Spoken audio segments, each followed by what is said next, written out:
kalaupun Anda nggak pakai kostum hardcore, lu nggak keren gitu, zaman itu kan. Nah, takutnya kayak gitu tuh. Kostum yang salah bisa orang terbunuh kan. Memberontaknya dia itu yang dengan cara dia tidak merokok, tidak minum, tidak mengkonsumsi alkohol, tidak obat-obatan, karena dia dengan umur yang panjang itu sama dengan perlawanan. Yang memecah belah kita sebenarnya bukan perbedaan kita, tapi karena kita tidak bisa menerima, memelihara bahkan merayakan perbedaan kita itu. Beda pendapat wajar. Dan itu kekayaan kita. Iya. Itu yang artinya kita kalau kita semua sama, wah nggak seru deh. Nggak seru coy. Nggak apaan. Kita mau nyari apa lagi, itu udah sama kok. Patung pertama merpati.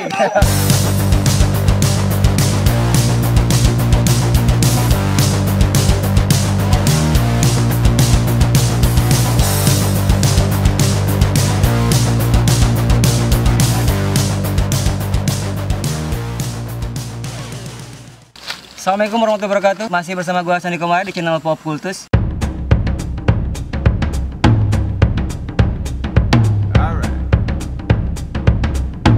Lanjut lagi, nggak apa-apa, kita asik-asik aja ya nggak? Kayak gini kan jarang-jarang. Aku udah record ke belum nih? Udah record, oke. Udah record. Karena gini ya. Ya kita balik lagi ke imajinasi ya. Yang namanya pembaca itu kan imajinasi nggak terbatas kan. Contoh kayak kita dulu buku yang pertama gue suka tuh kayak Dan Brown saat dia apa dulu ya yang Lost Symbol apa pertamanya aku bukan Da Vinci Code. sorry Da Vinci Code. Oke. Jadi di zaman kuliah aku baca Da Vinci Code itu peran Robert Langdon itu gue pikir kan kayak gimana, ternyata Tom Hanks kan kayak sudah kecewa kan. Bukan kecewa dengan aktingnya Tom Hanks, enggak juga, tapi itu kan kebutuhan film. Nah, gitu, jadinya nggak bisa disamakan karena kita imajinasi kita kan liar, nggak setiap kepala itu punya imajinasi yang sama walaupun bukunya sama, nggak juga kan gitu. Dan juga ketika di buku kita kan nggak mungkin, apalagi bukunya Pram kan tebel banget. Jadi kita sehari dapat 3 halaman. Nah nanti yang akan menyempurnakan itu ketika kita turun ke jalan dan melihat realita yang terjadi. Itu yang justru menyempurnakan atau mendewasakan. Nah kalau di film mungkin nggak kayak gitu ya, karena kita langsung dihadapkan dengan sosok yang mungkin ketika tampang si A ini benar-benar menjual banget, orang akan tertuju pada satu titik. Ya contoh Kartini kan dia sastro. Andai dulu, sorry ya kita balik ke ini. Andai dulu film Marsina bintangnya dia sastro mungkin bakal meledak, bakal meledak kan. Ya mungkin dulu dia terlalu, kadang kita perlu juga seperti itu. Dan itu mungkin faktor ini juga sih Bang, sebenarnya ada satu kekhawatiran kami nih, atau mungkin juga teman-teman penggiat literasi ataupun yang lain. Sebenarnya kami melihat kayak 4 tahun ini memang literasi kayak menjadi sebuah tren. Nah gitu ya, jadi sekarang nggak tabu lagi tentang orang melihat gerakan-gerakan literasi. Nah takutnya ini menjadi sebuah tren kayak kalau di musik kayak zaman-zaman hardcore-an. Nah, itu takutnya kayak gitu tuh. Zaman hardcore hampir semua hardcore. Dan kalaupun Anda nggak pakai kostum hardcore, lu nggak keren gitu, zaman itu kan. Nah takutnya kayak gitu tuh. Malah jadi kayak musiman lah ya. Nah terbukti sekarang kaos-kaos aja udah banyak mengkonsumsi kata-kata lewat buku. Iya itu. Aduh, aku udah lama dah ketinggalan zaman, yang nggak tahu deh potensi kaos kayak gimana. Kayak begitu ya lewat buku ya. Dan didukung oleh zaman sekarang ya, kembali ke tren gitu, ke tren. Mungkin jadi orang anggapnya itu kebanggaan, tapi harusnya maknanya itu kembali ke makna awal, bukan hanya sebatas tentang lifestyle gitu ya. Ngomongin lifestyle, itu kan lifestyle ya. Sekarang kadang gini ya, apa yang kita sukai itu ngaruh ke lifestyle, bener nggak? Bener ya. Ini kayak ini t-shirt toko, thank you t-shirt toko. Ini bajunya dipakai nih sama beliau. Ini bukan ya? Biasa kan pakai juga. Bukan. Itu kan berpengaruh ya. Kayak t-shirt toko. Sekarang buku-buku, merchandise yang terikat dengan literasi. T-shirt toko, terus apa lagi? Melawan tis. Ada lagi siapa lagi tuh yang dari bahkan Liberties. Liberties ya. Nah sekarang itu benar-benar dia source-nya itu, maksudnya ide dia nyetak kaos itu kan benar-benar dari literasi kan. Artinya secara nggak langsung mereka udah literasi ini udah mulai diterima di semua kalangan dong. Harusnya sih, harusnya. Harusnya kan, ya artinya tanpa sengaja mereka udah menemukan tempatnya. Mereka udah nggak tabu lagi kalau dulu sorry sembunyi kan. Kayak kita kayak artis sebuah simbol gitu kan. Kita kalau pakai simbol palu arit misalnya palu arit kita ke masjid Jumatan itu kostum yang salah bisa orang terbunuh kan. Iya nggak? Tapi kita pakai 666 orang santai aja tuh.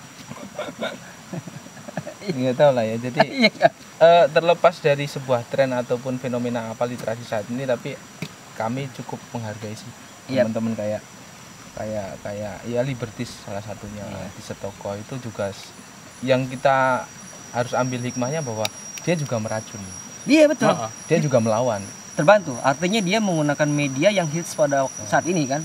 Artinya dia nggak kosong-kosong amat gitu. Untuk mengembalikan literasi yang sesungguhnya. Ya, mungkin kalau zaman dulu kan bikin kita cara mengkomunikasikan lewat batu, ya enggak?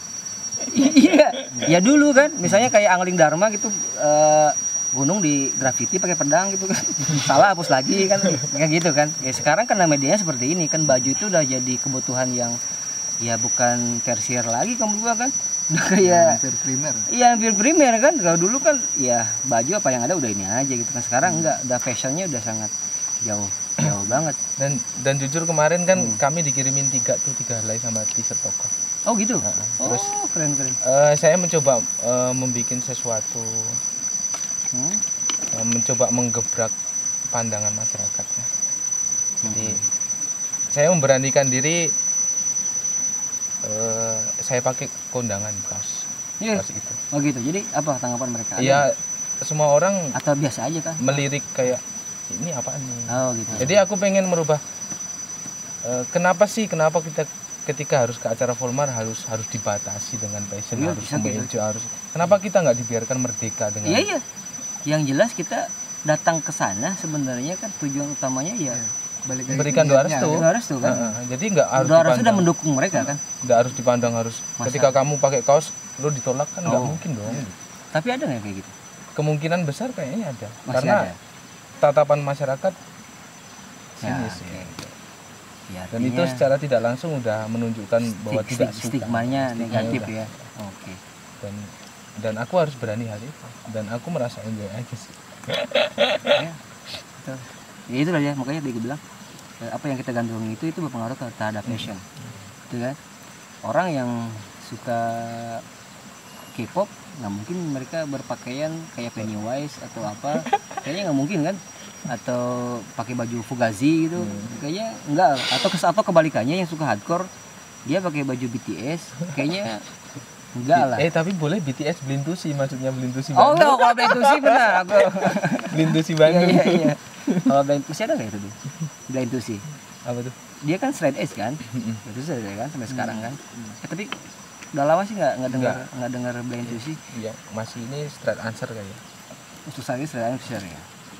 Oh, oke, kita ngomong masalah straight edge nih. Gua dengar vokalisnya Fugazi, kan dia vokalisnya juga Minotrit ya. Jadi dia kenapa harus straight edge? Jadi kata dia cara memberontak itu ya beda-beda. Memberontaknya dia itu yang dengan cara straight edge. Dia tidak merokok, tidak minum, tidak mengkonsumsi alkohol, tidak obat-obatan. Karena dia dengan umur yang panjang itu sama dengan perlawanan. Tahun 2000-an kan hardcore udah mulai, ya dulu aja Bagir kan hardcore kan? Iya. Album pertama dia kan hardcore kan? Saat dia bikin kompilasi Breathless itu hardcore banget. Jadi ada beberapa, dan tren straight edge itu lumayan kan, tapi dia nggak tahu straight edge itu apa gitu kan. Dan straight edge itu banyak tingkatannya kan, nggak hanya nggak ngerokok nggak apa, ada yang dia nggak makan ayam daging kan, ada kan sekarang ayam ada yang sorry bahan dia kan bahan pelet yang dengan kimia yang ya kan semik kan, ya kayak gitu. Karena menurut dia dengan biarpun kita makan daging tapi daging itu bukan diolah, sumber makan dia dari semik, dia tetap nggak makan. Dan itu juga wujud penolakan kan? Betul, penolakan, perlawanan juga. Jadi kembali lagi sebenarnya kita punya kedaulatan kok. Iya, udah pasti. Sebenarnya kayak kembali kemarin di diskusi di grup itu kita tuh ada satu statement dari Pak Jaman itu. Aku nggak tahu dia kayaknya memang memancing tuh. Jadi sekali lagi Mas Bahtiar, saya beda dengan Anda dan saya welcome kok. Artinya gini loh. Yang memecah belah kita itu sebenarnya bukan perbedaan kita, tapi karena kita tidak bisa menerima, memelihara bahkan merayakan perbedaan kita itu. Gitu. Berarti kalau udah kayak gitu, berarti kita belum merdeka. Jadi kalau kita masih nggak setuju dengan pendapat orang dan kita terus menolak gitu kan, berarti kita yang belum merdeka. Sorry ya, untuk hal-hal seperti ini sebenarnya bebas-bebas aja. Beda pendapat wajar. Dan itu kekayaan kita iya. kok. Itu yang artinya kita kalau kita semua sama, nggak seru deh. Nggak seru coy. Nggak apaan. Kita mau nyari apa lagi itu udah sama kok. Jadi ada bahan diskusi. Iya, kayak pelangi lah, pelangi ada merah ada ini. Iya. Tapi paling ditunggu kan, paling betul paling ditunggu. Nggak setiap hari muncul loh mereka tuh. Mereka nggak sama, ada kuding ada ini bla bla bla, tapi sangat ditunggu sama orang. Dan kenapa kita nggak berkaca pada itu? Betul. Ya. Jadi intinya kan ya nggak nyangka juga sih saat ini kita ngobrol lumayan juga ya dari jalan nggak jelas jalanan kita nggak ada niat seperti ini kan ya, tapi artinya kita ngebahas itu aja. Kita ngomongin wisata ada orangnya. Iya, ngomongin politik apalagi? Politik apalagi kan? Itu udah ada sangat banyak semua orang berpolitik. Jadi ada satu pengalaman gini nih, apa? Mas Bro. Jadi iya. Kalau kita kan apalagi pandemi sekarang ya, kita pun ngikutin apa yang maunya mereka lah ya. Jadi kita pun membatasi juga untuk ngelapak secara masif mengumpulkan orang gitu. Walaupun tujuan kita baik, tapi kita akhirnya nitipin buku ke warung-warung kopi, bahkan warung kopi bapak-bapak. Jadi ada satu momen ketika kita nitip buku di situ tuh, dan ya kita ngopi lah di situ. Itu kurang ajar sih pembahasan si bapak-bapak. Iya. Obrolan mereka ini jadi sambil main kartu. Ya biasa itu. Rokoknya yang linting dan segala macam. Obrolan mereka tuh kurang ajarnya kayak gini. Mereka ngomongkan tentang gejolak yang ada di Jakarta sana, gejolak politik. Jadi ada satu hal yang sebenarnya wawasan mereka kurang ajar sih, tapi kenapa justru tertutup, nggak bisa melihat keadaan di Suponti sendiri nih gitu, malah ngobrolin di luar sana. Oke. Jadi kayak mereka udah paham banget ngomong si Rocky Gerung dan bla bla bla, tapi polemik di Suponti sendiri aja mereka nggak bisa baca. Nggak paham. Nah itu jadi mereka tampak keren saat ngomongin orang luar, tapi mereka sebenarnya nggak tahu.